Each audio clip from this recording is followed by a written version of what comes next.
Hello everyone, आज की class में आपका बहुत बहुत स्वागत है।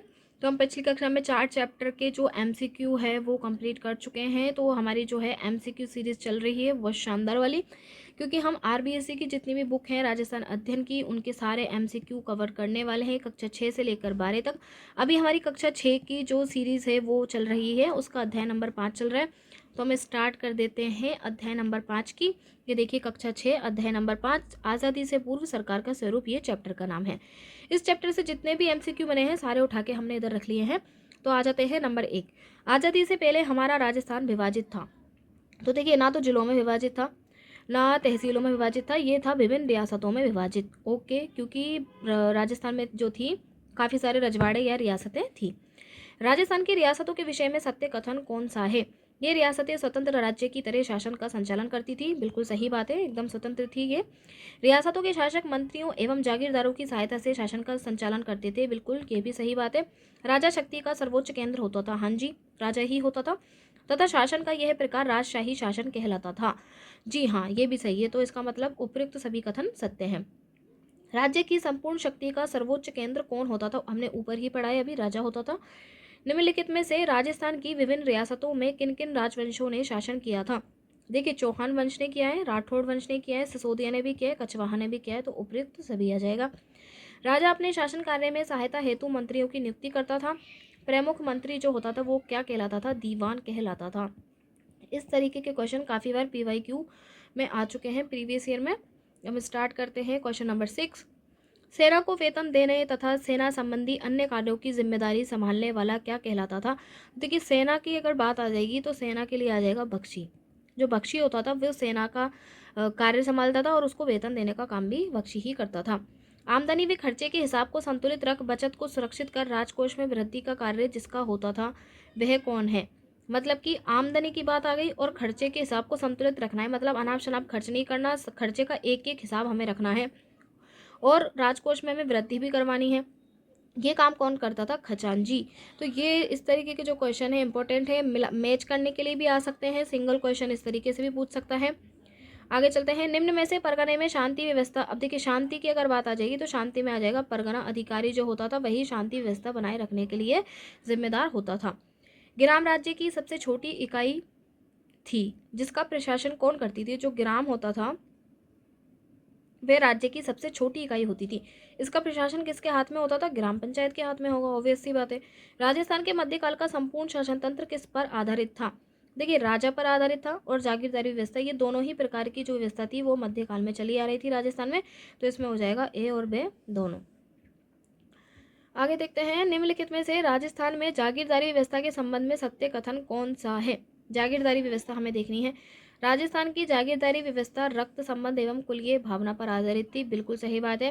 राजस्थान की जागीरदारी व्यवस्था प्रशासनिक व सैनिक व्यवस्था थी। देखिए, राजस्थान की जो जागीरदारी व्यवस्था थी ना वो प्रशासनिक भी थी और सैनिक भी थी। जागीरदारी व्यवस्था का मूल तत्व था कि राजा की मृत्यु के बाद बड़ा पुत्र राजा बनता था। उपयुक्त सभी कथन इसमें सत्य हो जाएंगे।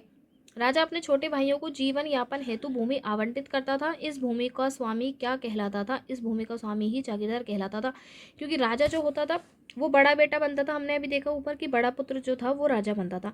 अब ये जैसे कि सबसे बड़ा पुत्र है, अब इसके छोटे भाई भी तो होंगे, ये क्या करेंगे भैया?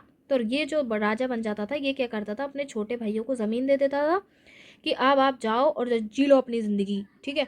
तो इन जमीनों का जो स्वामी होते थे उन्हीं को हम जागीरदार कहते थे। यहीं से जागीरदारी व्यवस्था शुरू हुई। समझ में आ गई बात?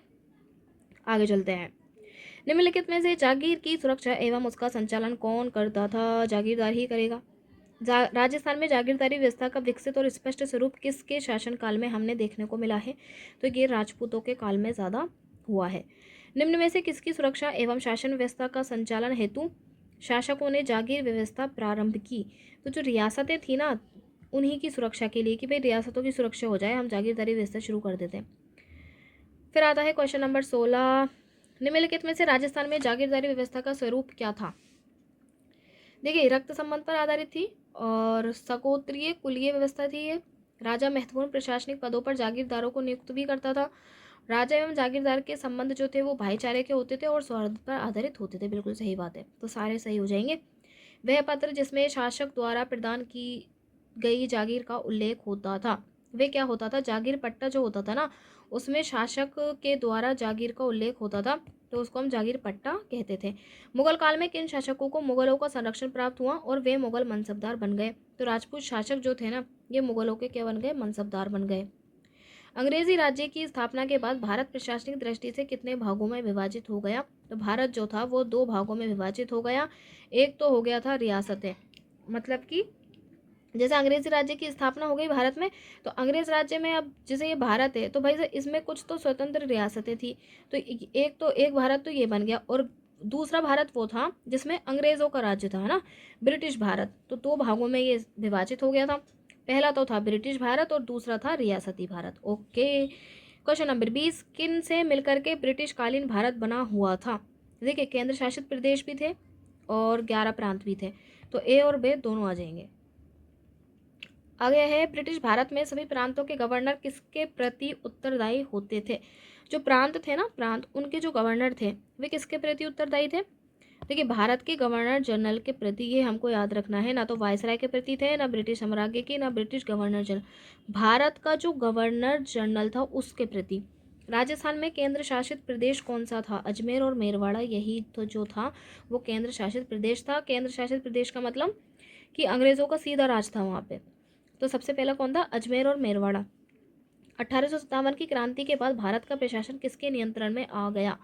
तो देखिए, ब्रिटिश साम्राज्य के नियंत्रण में आ गया और ब्रिटिश संसद के भी, दोनों के नियंत्रण में आ गया था 1857 की क्रांति के बाद। 1857 की क्रांति के बाद ईस्ट इंडिया कंपनी का जो शासन था वो समाप्त हो गया था और सीधे सीधे ब्रिटिश संसद का वहां पर अधिकार हो गया था। भारत का प्रथम गवर्नर जनरल और वायसराय कौन था? लॉर्ड कैनिंग जो था ना, ये भारत का प्रथम गवर्नर जनरल और वायसराय था, और जब 1857 की क्रांति शुरू हुई थी तब भी लॉर्ड कैनिंग के राज में ही हुई थी। निम्नलिखित में से किस अधिनियम द्वारा अजमेर मेरवाड़ा के प्रशासन में परिवर्तन किया गया?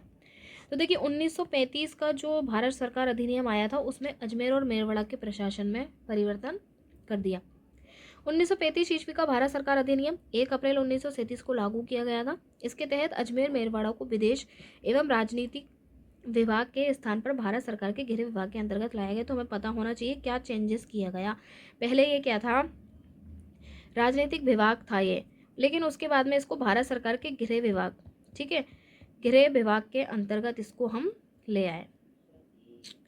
राजस्थान की प्रथम विधानसभा के लिए चुनाव हुए थे 1952 में, ये हमको याद रखना है। राजस्थान के प्रथम निर्वाचित मुख्यमंत्री कौन बने थे? टीकाराम पालीवाल। मुख्यमंत्री की बात हो रही है, टीकाराम पालीवाल, ठीक है।